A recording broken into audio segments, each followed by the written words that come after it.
కొత్త ఒక వింత, పాత ఒక రోత.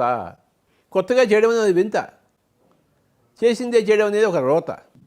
అదే వంకాయ కూర చేద్దాము, రకరకాలుగా చేసుకోవచ్చు దాన్ని. ఒక 100 వెరైటీస్గా చేసుకోవచ్చు వంకాయ కూర, ఒక 100 వెరైటీస్ చేయొచ్చు ఆలుగడ్డ కూర. రోజుకో వెరైటీ మనం తలపెట్టాలి, కొత్తగా చేసుకోవాలి.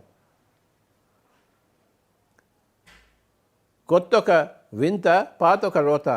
నీ జీవితం వింతగా ఉందా, రోతగా ఉందా, ఇట్స్ అప్ టు యూ.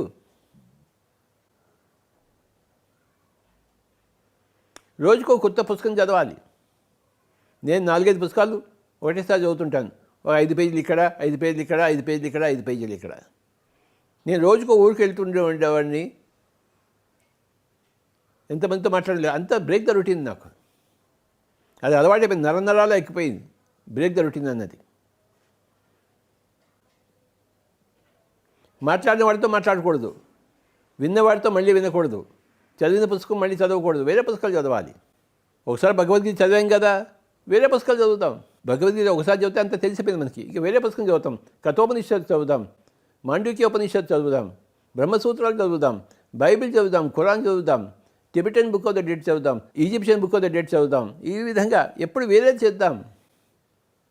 ఒక కొత్త ఊరికి వెళ్దాం, తిరుపతికి వెళ్దాం. తిరుపతి ఒక పక్క ఊరికి వెళ్దాం, ఆ పక్క ఊరి యొక్క ఇంకో పక్క ఊరికి వెళ్దాం. రోజుకో కొత్త చొక్కా వేసుకుందాం.